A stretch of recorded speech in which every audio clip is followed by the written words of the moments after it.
Call the meeting order. We'll start with the pledge, please. I pledge allegiance to the flag of the United States of America and to the republic for which it stands, one nation, under God, indivisible, with liberty and justice for all.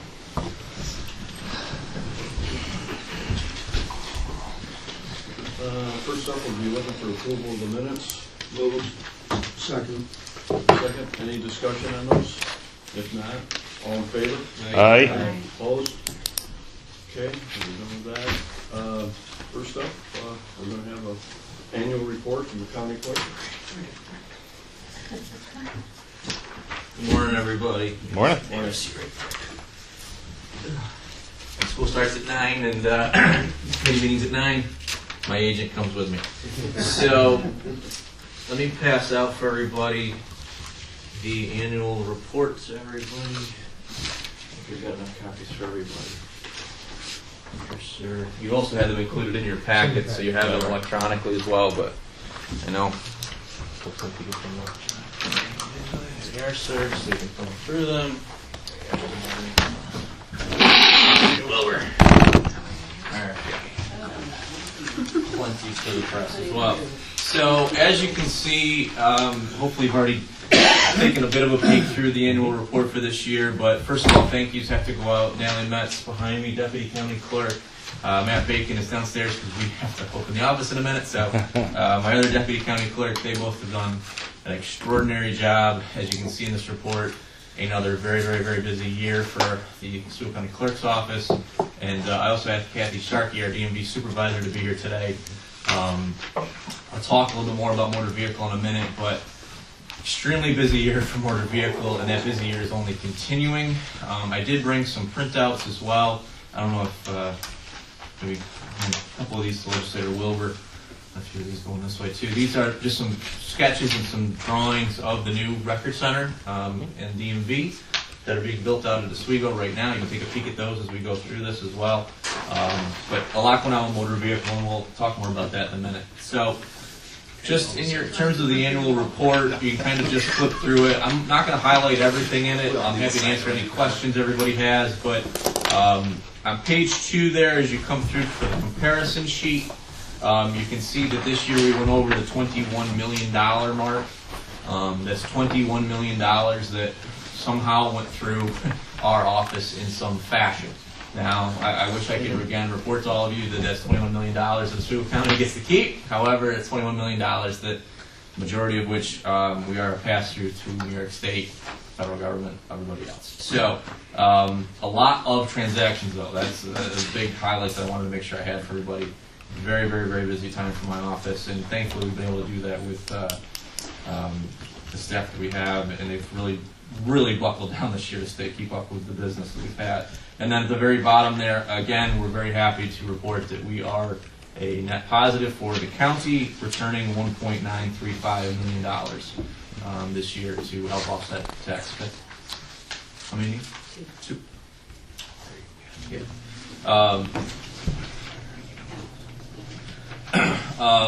So $1.935 million to help offset for the taxes after paying for ourselves. That's money that goes directly back to all of you.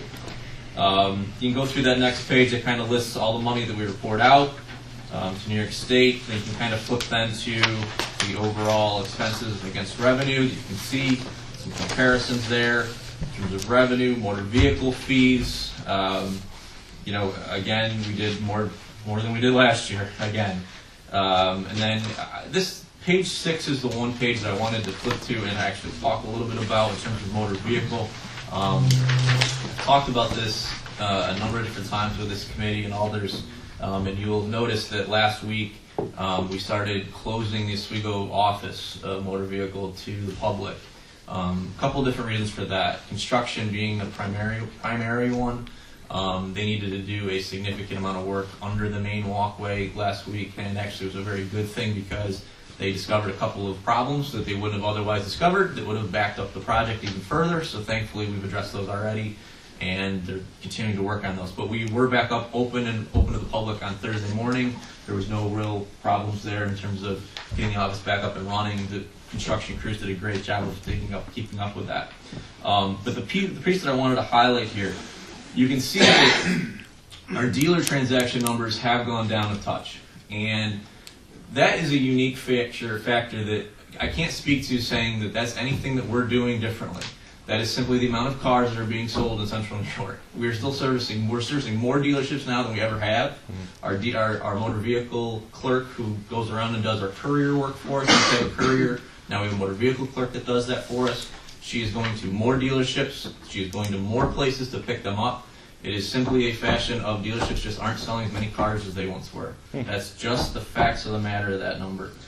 We've looked at that 16 ways to 7, and it's just... Going up a little now. The good thing is we have been busy. This is the busiest I think we've ever seen motor vehicle in April.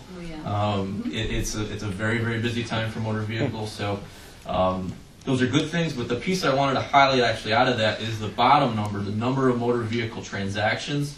You can see from 2017 to 2018 that number has gone up, and that continues to bolster our numbers. So while we're not doing the number of dealers, because we're not, quite honestly, dealerships aren't selling as many cars as they once were, we are seeing more people come into the offices. We are seeing more transactions. I wish I could report to this committee that we saw all the money that comes in with all those transactions, but sadly that's a New York State issue, and they sadly take the great majority of those transactions. And you can kind of see again that the number of transactions, again, Pulaski led the way in terms of the amount of work, the amount of transactions done. That is our smallest office. However, it continues to be the most busy and the most productive. So you can see that component. And I did want to highlight, you've all heard me speak a little bit about need, perhaps, for a dealer-only facility here in Oswego County. When we close the offices, I really appreciate Kathy Sharkey bringing this to my attention. When we closed the Oswego Motor Vehicle last week, on a typical Wednesday, when we had public coming in, when we had just a normal run-of-the-mill Wednesday, we would do, is this 1,367? Yep. Okay, so that's the amount of post-up retention that we would normally do. When we close the office, that means no public coming in, just running dealers. That number tripled to $3,685. So you can kind of see that if we're not dealing with the line, if we're not dealing with phone calls, if all my clerks are doing is running dealers and processing those dealer transactions, which we get more money for, that number goes up almost threefold. So that was kind of just a one-off. It's a one-day kind of test run in terms of potentially looking at something like that maybe down the road, but a good number to definitely see that is something that is potentially out there. You can flip forward, and again, please, I'm happy to answer questions as anybody has any. You can flip forward some county clerk fees there. Again, that number continues to go up, $2.838 million that we did, $1 million that we did there in terms of clerk transactions. Distribution, the amount of money we pay down to the treasurer's office. Thank you as always for your partnership, Mr. Treasurer. A lot of money continuing to go down there, and I am appreciative of Kevin's partnership there too. It's a good working relationship between his office and mine, and look forward to continuing to work on that as well. There's a number of things that we've talked about from real property as well that hopefully we're able to continue to work on and makes things a little bit easier for the public as well. And then the type of transactions recorded, you can see that on page 9. Again, you can see that motor vehicle number continuing to go up. A good sign, it means we're very, very busy. I just wish that number came with a little bit more money. I've said that repeatedly. Again, we've asked New York State to consider raising that retention fee a bit. It's been since 1999 that we've gotten 12.7% of transactions. That number has not gone up since then. We've asked repeatedly. New York State just, for whatever reason, has not decided to raise that. And then you can go down through the budget breakdown. Again, we came in under budget, returned in 2018 $48,900 or so to the county from our direct budget. So again, within our means, but then also very profitable at $1.935 million. And then you can see just a couple of charts and graphs there. Gross fees, again, going up there to $21 million on page 11. And then you can kind of see that comparison sheet at the bottom. On the back of page 12. on the back of the packet. I did not include in this document, and some of you who have been on this committee for years will remember that we used to include a record center analysis. I did not include that in this document because of the process we're currently undertaking. Any analysis I would have given you would have been incorrect, to be very frank about it. We're currently in a good process with Steve Goodfellow, our records management consultant. He has done a tremendous job helping us go through the actual record center, eliminating some of the paper that does not need to be there any longer, our outside of retention schedules, and then speaking with departments about records that are there that could be handled in other means. I think everyone here on this committee knows I'm very much in favor of looking at a digital solution to storing records in this county. It would update our system significantly, and I think it would take an awful lot of paper volume out of some very valuable real estate in this county that we could use for means, for office space, perhaps. I know a couple of counties have been able to empty out entire buildings and return those buildings to tax rolls. I'm not sure if we'd be able to do something like that, but I think all good processes. I know that requires an investment, and I know that we've already had some preliminary conversations with the legislature and with the county administrator about that in terms of budget for next year. That's kind of the hardware piece. The other side to it is, as you can see, justified in the numbers, but then also in the number of transactions. I did prepare for the county administrator last year a 2020 budget, just a kind of a draft look at what, if we did all of this, if we did the record center, if we changed the way motor vehicle works, what would we need from a personnel standpoint? I'm not asking for that today in any regard, but I do want to put it on your radar screen that, you know, in my 2020 budget, I could certainly use some more motor vehicle clerks. As Kathy Sharkey behind us can attest, you know, it takes time to get a motor vehicle clerk up to speed with how transactions go. If you get fingerprinted, unfortunately, we've lost a few motor vehicle clerks to the state motor vehicle because they offer more money. It's very simple. They offer a 40-hour work week, and they offer an extra $1 an hour. We train them.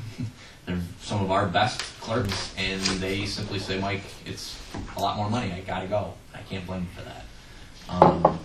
You know, I'd like to be able to see us be able to replace some of those folks with a few more. That's something we'll talk about, I'm sure, throughout the budget process, and then also in records management. Depending on how the legislature wishes to go in terms of the digitization initiative, obviously we would need some consideration there on a staff level to make sure that works. So I just want to put those things on your radar screen. Again, you know, we are $1.9 million to the positive. I think you can see a pretty clear track record of using county dollars in a very meaningful way in my office. This was actually the report I was the most nervous about, and Natalie and Matt certainly can attest to that. I wasn't sure where we would be this year, just because of the amount of New York State things that have gone on. I was nervous about this report, but I'm very proud of my staff. They did a tremendous amount of work, and you can see that beared out in the numbers. So with that, I'll answer questions. I just had a quick question just so I understand the numbers. Sure. So on page 4, it says the expenditures are $1,737,000. Yep. And it's reported in your summary as like about 50 more than that. What is the reason for that? In your comparisons summary. On the comparison sheet, are you? This right here, this number doesn't match this number. So here, good catch. So here in the expenses, 1737, and then on this sheet it's 178. Why is that? I must, because this form is not a Word document, so when I must have typed in 2017's number. The 1784 is the correct number. I believe if you add up to 790, 858, and the 88055, that's should come out to the 1784. And I apologize for that. Yeah, we'll make that correction. Yeah. I'm sorry. It changes the bottom line, though. That's the That shouldn't problem. change. That shouldn't change that bottom line. No, that doesn't. That's just an error. If this is the correct number, isn't the math this minus this? So this minus it. If you have this number as your expenditure, then the math works out. Correct. If you add 50 grand, a little less than 50 grand Yeah, to it, then your I am revenue's gonna 99.9% sure that 1737 number is the correct number. Okay. I'll get back to you and make sure we Okay. verify that for you, Heather. That's our fault. Okay, just I'm the swing 99 of yeah. quite a bit. No, so that's 50 curious. grand. I totally understand that and I respect that. No, I'm 99.9% sure it's that 1737 number, but we'll circle right back with you on Okay, that. sounds good. Thank you, Heather. Legislator, don't come. That is good. I know. We'll circle back. Yes, Yes, I do. Michael, in past discussions, one of the things that you brought to light, obviously our dealers are more of the cream of the crop, we'll say. Yep. Because number one, you're not dealing with a person. That's a big start right there. However, are we getting behind, from what I understand, we're getting behind how quickly we can turn them over. Yes. Is that true? Yes, that's absolutely true. We haven't seen the volume of motor vehicle transactions, meaning dealer work and also lines and phone calls. And Kathy can speak to this better than anybody else in the county. This early, ever. We're picking up more dealers, but we're also seeing lines out the doors. I guarantee you, if any of you went to Oswego, Fulton, or Plastic Motor Vehicle right now, the line is out the door. That has been consistent since the beginning of April, end of March-ish. Definitely. Yeah. So and there's a couple of different reasons for that. One, New York State waiting until the very last minute to authorize Real ID compliant license put us far behind the 8 ball. They waited until the very last moment to authorize Real ID compliant license. Those transactions take between 2 and 3 times as long as a normal license, motor vehicle license.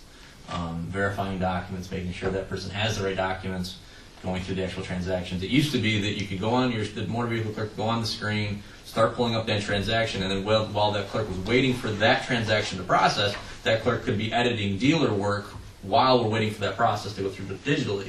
New York State now doesn't allow that. So that screen is now frozen until that specific transaction is done. So that clerk can't do 2 things at once any longer. We have very good multitasking employees in my office, and especially in the DMV. That can't happen any longer. Thank you, New York State. So that is taking us a significant longer amount of time, and we pride ourselves on making sure we have a 2-week turnaround time on dealer transactions. That was part of the reason why we definitely said, let's not move employees out of Oswego the day we close. Let's just have them run dealers, and then you can see that bared out in the numbers, just so that we help keep up on those numbers. The employees are working without any question that day, but yeah, we are. It's difficult to keep up with the work. Very, very difficult. And as I think you can all understand, it's a twofold problem. One, you want to provide customer service that's quick, efficient, and that those folks get through those lines as fast as possible. But you also want to make sure you're bringing in as much money as you can. An awful lot of those transactions in that line are not revenue transactions. A lot of them are no-fee transactions. We get no money for it. You have to meet those 2 needs between customer service and then also profitability, and that's delicate balance we're walking, and that's why I very much would appreciate the legislature considering in our budget this year looking at some additional motor vehicle staff, because as I just said, if we can just put some people in the back running dealers, I think we'll be more profitable for it. That's a revenue piece. New York State doesn't have the ability to process those transactions any quicker. We're just as quick, or if not quicker, than anybody else Yeah, in upstate New York. offices are behind. We've heard some of the other places like Lomspell are more than 30 days behind. We're not that far yet, but we're over our 2 weeks, and we're trying to keep that up. But we have 3 new clerks that we're training, so obviously they're not up to speed.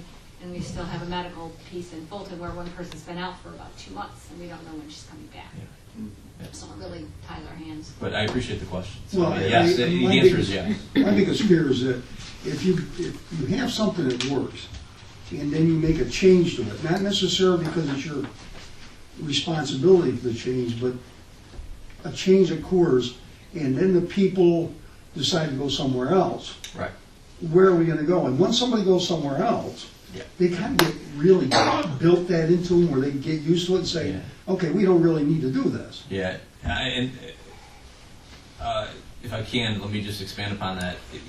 we've had luck of bringing in, based upon our reputation and our couriers' work, going around to other dealerships that don't always come to us.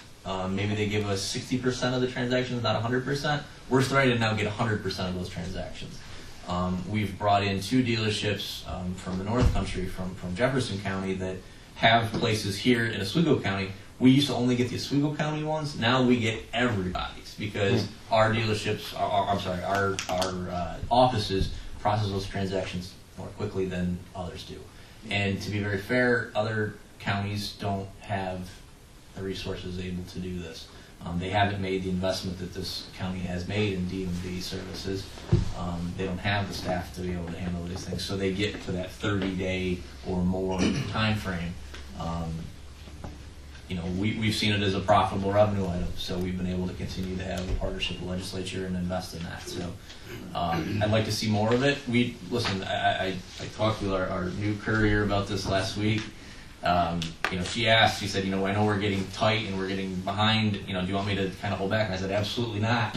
I said, you go out and you get as many dealers as humanly possible. That's your job. It's our job to bring in more staff or allocate resources differently to help process those in a timely fashion. I'm not done yet. Kathy, first of all, I want to thank you for helping me with my dilemma there, because I didn't quite 100% understand it. Kathy did spend 12, 14 minutes of her time, which was non-profitable for her, because I already did my registration, but it dealt with my enhanced license. Customer service too. Yeah, she's a sweetheart. Just so a lot of you don't know, maybe some of you do, maybe you don't, and obviously I fly quite a lot, you're going to have an enhanced license by the 2020. You have to have it, or a passport. I don't plan on a passport, but I did get my enhanced license. But I'll tell you this, what you need to do one of those, first of all, is kind of earth-shattering, because, for Christ's sakes, I got my Social Security number in 1967. That I finally found this on it. But the thing is, I tied that clerk up, and I had one of your old war horses down in Fulton. The lady that's all the way to the right as you face in there. She's a sweetheart, but she's been there forever. And I was there for better than half an hour going through all the documents, and I had them. Right. So I mean, when you look at this,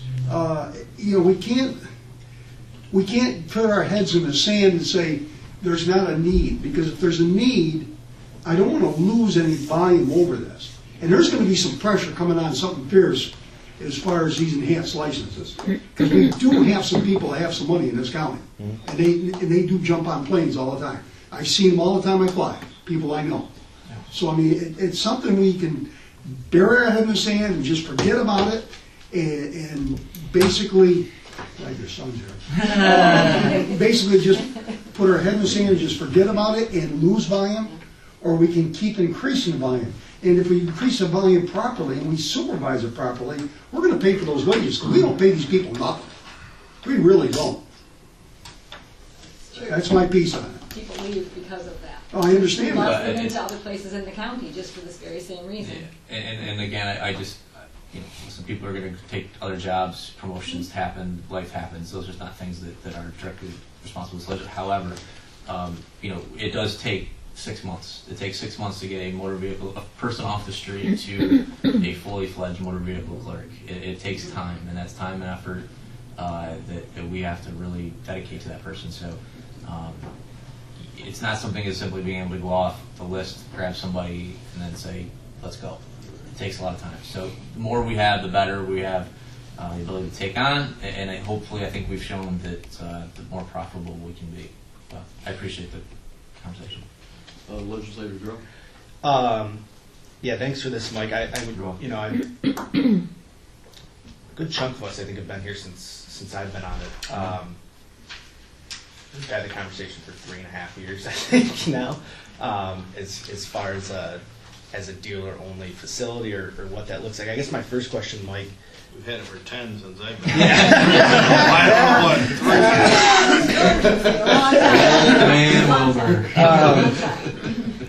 Mike, it's kind of, the conversation's evolved to the extent now, if I'm hearing this right, we've talked about having kind of a physical location for the dealer only.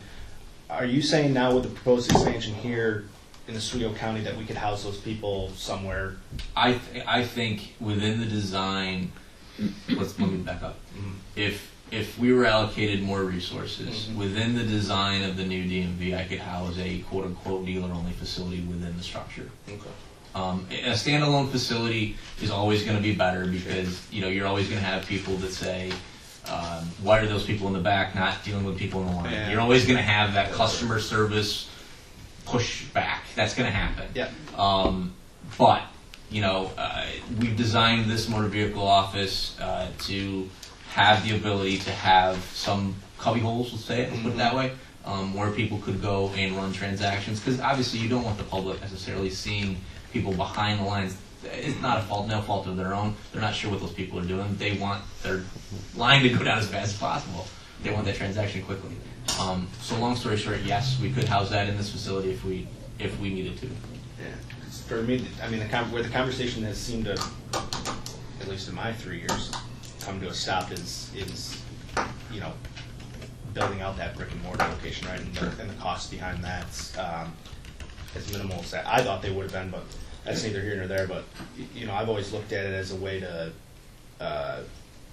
diversify revenue, for lack of a simpler term. I think it's a way to. I mean, those positions will pay for themselves over time.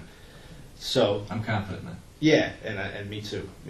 I just the conversation's got to change, and that's out of my hands to a certain extent. But we've been talking about it for 10 years. I mean, come on, guys. Yeah, I just think it's something that we're always looking for revenue, right? We're always looking for ways to not through tax dollars bring in more money to the county. This is revenue that we work for, that we have a reputation of doing. I think if any of you, I know Legislative Holst has gone to dealerships and spoken to dealerships, and they go to other places. Those dealerships may go to other Wampsville or other places, but they know of us. They're conscious of us, but they know we've got a lot of volume. If we're able to go out, one of the rising stars within the New York State Automobiles Association is a local resident. I would love to work with that person and start saying to some of those dealerships throughout the state of New York, hi, you can FedEx, you can mail it. We don't care how we get the transaction, as long as we process it at one of our facilities, we get that 12.7% and hopefully more of that down the road here in Oswego County. And that'll help your budget. yeah, and the brass tacks at the end of the day, if we do this for a year and it doesn't work, sure, it doesn't work. Pull it back. But if there's ways, I mean, I've said it for the same thing. I'm not going to keep going on it. It's an important piece. I don't mean to bring this up to you guys all the time, but it is a piece that if you're looking for revenue, that's a place I think we can see revenue. Well, in particular with them being in-house now, if we can find a place there. It's possible. Absolutely possible in the new construction. Okay. Thanks, Mike. Thank you. Sure. Yeah, two things. Are we concerned at all with, I know that, well, it's not local, but it's just over the line, a dealership who's processing their own DMV stuff. Are we concerned that they're going to end up going that way? So I think you're speaking Drivers Village in particular. I've had a number of conversations with some of the senior leadership there. They have a separate contract with New York State Motor Vehicle. They've had that for 15 years, somewhere significantly predates me. I don't see that being a continued thing. I don't see any other dealerships doing that. I mean, that's its own unique, Drivers Village is its own little unique enterprise. We get everybody else around it. All of the dealerships around Drivers Village, all of the people on the perimeter of the old mall, we pick up all of those. So Well, I'm just concerned that I don't see that this being is an something issue. the state is looking at and saying, hey, I think we ought to go to this route. that's always been the concern, and Legislator Drum and I talked about that last year. That if New York State decides to say, okay, no more 12.7% for dealer transactions in Oswego County or New York State or counties, let's put it that way, we're collecting all of that money, you guys. Then I don't know why you would fund a DMV, but I don't see that being. New York State does not have the volume of clerks. Taft Road, all of those places are well overrun with work from walking perspective. Yeah, go. And just as a point, Syracuse right now, they have a reservation system online. Right. And they used to do same-day appointments. They're more than 2 weeks out on their appointments.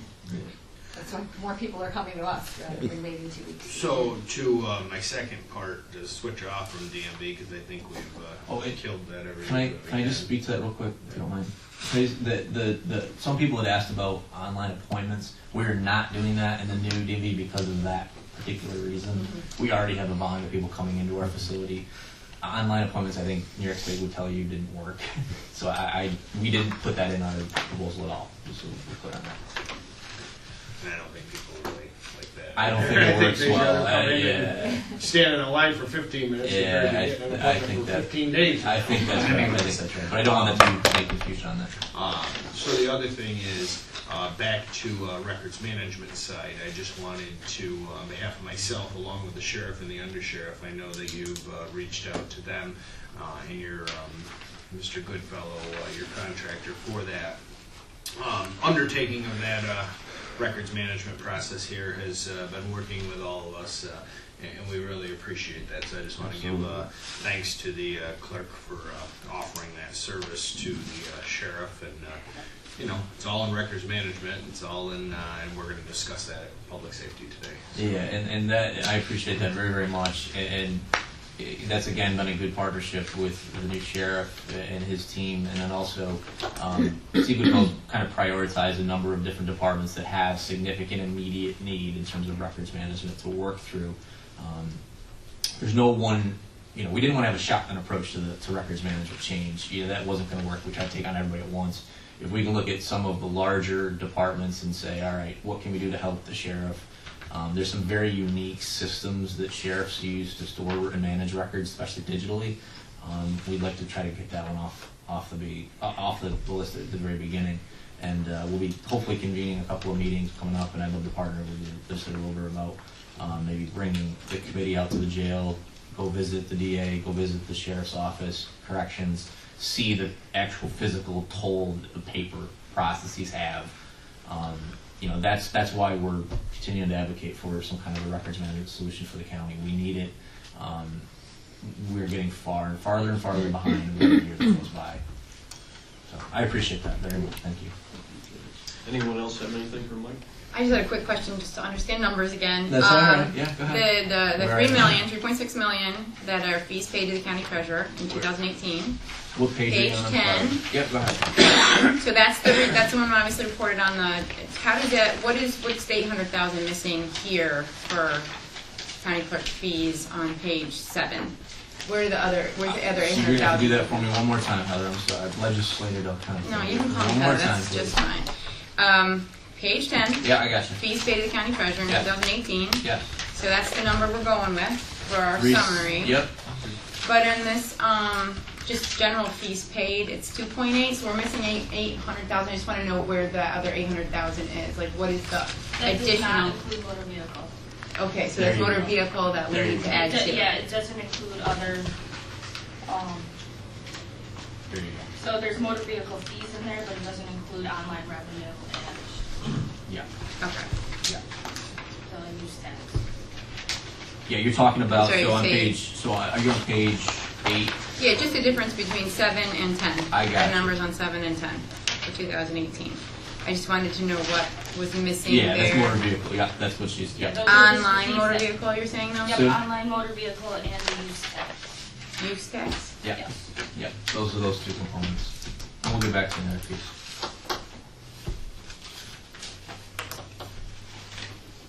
Oh, no. Oh, I don't know if I can allow that. I'm not on the committee, but last month, or last year when I was here, there was some conversation about the building in Central Square Yes. for perhaps a motor vehicle, and obviously we're not there, so I don't know whether you've looked at it or. I have, yeah, thank you very much. And Legislator Holtz and I have spoken about this a couple of different times. There's a facility there that used to be an OTV location. It's right on 49, thank you. 49, yeah. It's a great location, and it's right off of 81, and be a tremendous spot to put a dealer on the facility. We reached out to the company. They wanted to keep that for their own use. They weren't interested in selling that at the time. We've started some other They're conversations. not making much progress with it. So. Yeah, I think it's a year later, and perhaps we can have another conversation about it. But yeah, absolutely. We'll, Okay. I No, mean, I just was We curious. have pursued it. I answer questions from all. Anything else? I think we're all set. Thank you, Chairman. Thank you, everybody. If you don't mind excusing my staff and everybody else. Okay. Say goodbye to everybody. See you later.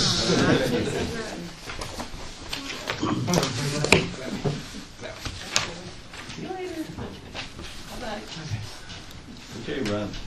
Look, You're that up. was quick. Okay, I've got some stuff here that just to pass out, and you can take a copy and then pass it around. Lots of stuff, but one of each. And the beige papers are stuff that Western Region OTB has put together regarding.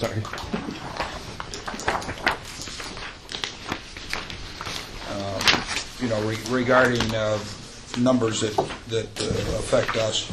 I'll start with the white sheet, which is the breakdown, the revenue for the county through 2015, 16, 17, and 18, and as you can see, 2018 we were down considerably from 2017, and 17 was up from or down from 16. So anyway, so those are the numbers, and we have and the two branches that we have existing, Phoenix and Lighthouse Lanes. As you can see, all of these numbers keep dropping a little bit. We're not, unfortunately, horse racing is not what it used to be. So with the two, we only have the two branches of Phoenix and Lighthouse Lane. Central Square we closed last year at this time. So that's that's where we're at. We have.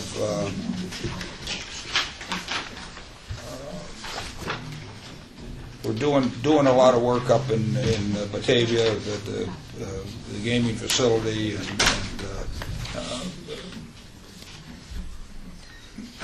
we're revamping some stuff and so forth. So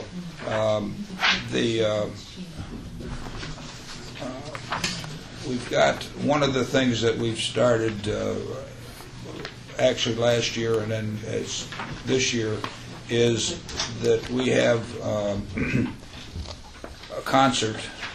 concerts every year, or every once a month, starting in June and going through August. So we have nine outdoor concerts, and most of the names I'm not into the music and stuff, but the only one I recognized was Tanya Tucker in August. But other than that, why these people are and it's the cost to get in is only $10 for general admission, so it's a good deal. Unfortunately for anybody driving from here, it's a bit of a struggle. And the other thing I wanted to mention is Terry's not here, but he last year we've had a county legislative day for a few years. Terry came up last year and had a good time, and it's a little bit of a hike to come up here, but to come from here. But he enjoyed himself, and it's we have, it's set up, and it's going to be Wednesday, August 28th, which is when a night we meet, so put that on your calendar. Every legislator is going to get an invitation, and Phil and everybody else, I think, I see the list, and you guys all got lists, and you just follow up on it. Going through the information here, if you the one sheet shows the revenue to the county since 1978, and as you can see, we made had some pretty good revenue, and unfortunately it keeps dropping a little bit, but we didn't pay anything to join, so whatever money we have, which we've got $9,346 have collected. It's all, we didn't pay to join OTB. There's there's four municipalities that didn't. So that sheet is in there, and the sheet with the revenue shows live handle and the ITW and the intertrack wagering handle. Doesn't have any effect on us. The participation is again shows the year of the handle from 79 through. So it's just a number, and then it shows our earnings of $9 million and the amount that was returned to bettors and surcharge. Surcharge, as I said before, is if you win $100, you're going to get 95 back because we keep 5%. So, and that's where the surcharge number shows up in for 2018. And the other page is. I got a quick question on this page, real quick. Yeah. The participation summary up here says 1974 to 2018, and then on the bottom here we said during the period of 1979 to 2018, totaling the $9,346,000. That's the same number, different years though, for incorporation. I just don't know if it's 1974 or if it's 1979. Well, our numbers are 79 Okay. through 79. Okay, so the top part up here should be. Yeah, Okay, I don't know fine. where that. No, that's fine. I just I want don't to know make where sure. that came from. They may. I just want to make sure. Yeah, no, we're 1979 is when we Okay, started. So, thanks. Yeah. So that's pretty much it. And hopefully next year we'll get that number back up where we need to be. Our OTB parlors are never going to make it up, but unless people decide to go bet, those numbers keep dropping throughout. I mean, not just here, but throughout. So I guess that's it. It is what it is, and we're getting by with just Phoenix and Lighthouse Lanes, because Central Square is gone. So. Okay. Anybody have any questions, Richard? Phoenix, did that end up becoming a smoke-free facility? Yeah. That kind of hurt that, because you take I the people know. that do that, I know. and the horses and stuff, it's a bad thing and bad characteristic to compare that, but the facts are facts. The county, I had a conversation with the head of the health. Jim John? Yeah, actually was on a committee with him, and I cornered him and I said, because we had a waiver for both Central Square and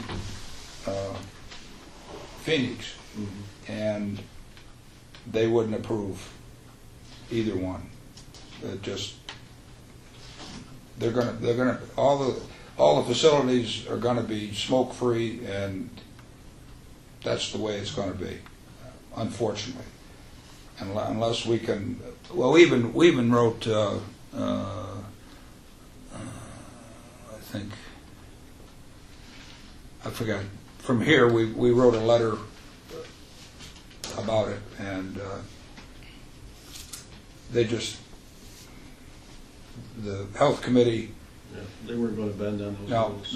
they weren't going to budge, and there was nothing we could do about it. So yeah, so I understand your concern, and it was our concern before it started. But to make it smoke free is when you go to a place like that, you generally want to smoke.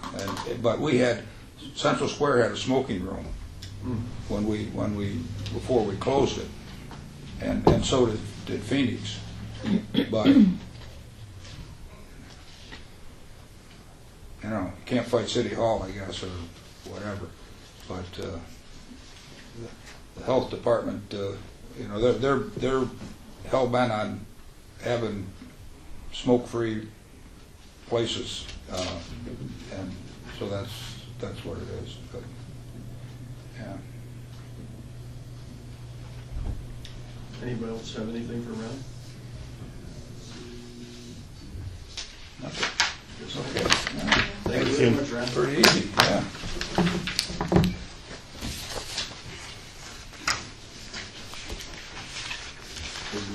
Everybody get the copies that they needed and Yeah. stuff. Thank you. Next on the agenda is the year-to-date reports, if you're not sick of numbers yet. Any questions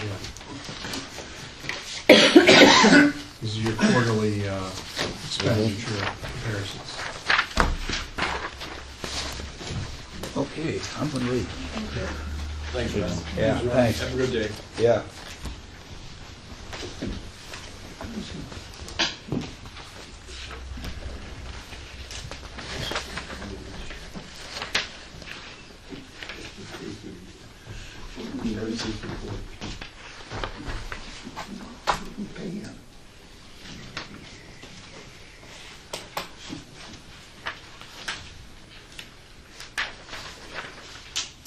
Does anybody have any other questions?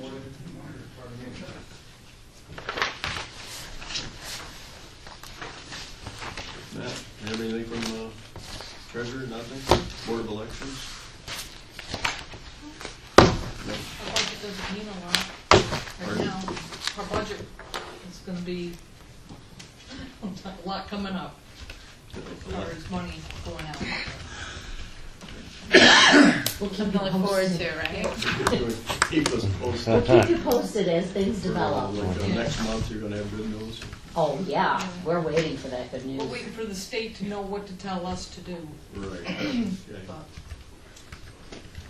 But Just on the Board of Elections, we're still working with Operations Oswego County, waiting for them to get some information back to us on the lease of the Board of Elections, but I think it's okay for you to go ahead and do that certification of your early voting room. okay, thank you. We've been told we've got that. Thank you. How much is your lease every year with Operations Oswego County to serve the Board of Elections? 34.